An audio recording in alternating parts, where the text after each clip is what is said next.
हाँ, अलग से लेंगे तीनों को। ये सरफराज खान साहब, शफीक कासमी साहब और राफे साहब, ये खुशी का मौका है कि आप लोग दस्तूर का डे, कॉन्स्टिट्यूशन डे मना रहे हैं, लेकिन आप तीनों से मुश्तरका तौर पर, चूँकि ऑल इंडिया मिनली काउंसिल के तहत ये काम हो रहा है, तो मैं एक सवाल ये मतलब ये राय आप लोगों की जानना चाहता हूँ, कुछ वजाहत चाहता हूँ, एक्सप्लेनेशन, कि ये जो आपको राफे साहब आपको कन्वेनर बनाया गया है इस कमेटी का, तो क्या ये बेहतर होता? अभी जो हिंदुस्तान के हालात हैं, वकील तो एडवोकेट प्लीडर बहुत बेशुमार मिल जाएंगे, और मुस्लिम वकला भी बहुत ज़्यादा मिल जाएंगे, लेकिन अभी हिंदुस्तान में कलकत्ता और मगरबी बंगाल में बहुत ज़्यादा ज़रूरत है। जिस तरीके से यूपीएससी का एग्ज़ाम होता है आईएएस के लिए, आईपीएस के लिए, उसी तरीके से जुडिशरी एग्ज़ाम होता है मजिस्ट्रेट और जजेस के लिए।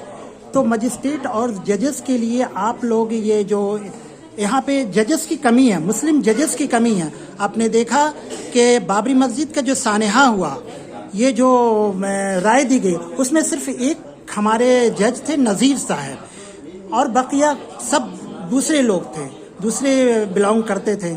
तो ये अभी माइनॉरिटी के, मुस्लिम माइनॉरिटी का, चाहे वो रिलीजियस हो या लिंग्विस्टिक हो, ये जजेस की बहुत ज़रूरत है, मजिस्ट्रेट की ज़रूरत है। तो आप लोग मुश्तरका तौर पे ऑल इंडिया मिल्ली काउंसिल के तहत, या सरफराज साहब, राफे साहब, शफीक सिद्दीकी साहब, या आप लोग क्या मतलब इसके बारे में क्या कहना चाहेंगे, या किस तरीके से स्टेप लगा ये किया जाएगा, उठाया जाएगा, कदम उठाया जाएगा कि आप लोग जजेस के तैयार करें, वकला नहीं, जजेस और मजिस्ट्रेट को तैयार करें? इसकी तैयारी के लिए आप लोगों ने क्या सोचा है?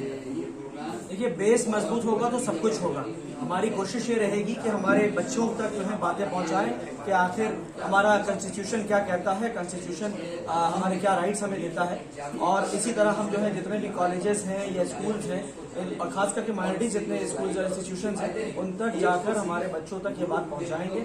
और जब लॉ वो जान लेंगे तो फिर उनको जब मोहब्बत होगी लॉ की तरफ से, तो फिर हम उम्मीद करते हैं कि हमें जुडिशियल की तरफ भी जो हमारे बच्चे पहुंचेंगे। आपको मैं बता दूं कि इस वक्त बहुत कोशिश चल रही है WBCS के लिए भी और IAS के लिए भी। ज़कात फाउंडेशन ऑफ इंडिया जैसी ऑर्गेनाइजेशन दिल्ली में काम कर रही है, बंगाल में भी बहुत सारे ऐसे एजुकेशन सपोर्ट काउंसिल हो या फिर इस तरह से बहुत सारे ऑर्गेनाइजेशन हैं जो WBCS के लिए भी तैयार कर रही हैं। हमारे बीच डॉक्टर सरफराज अहमद खान साहब हैं जो इस कमेटी के ऑलरेडी हिस्सा हैं, वो जुडिशियल साइंस के वही पढ़ाते हैं NUJS में। तो ये कोशिश चल रही है, हमारी मजीद भी आगे कोशिश रहेगी कि ज़्यादा से ज़्यादा बच्चों को इस तरफ राग़िब किया जाए। आप लोग इसके तहत एग्ज़ाम कंडक्ट करवाएंगे?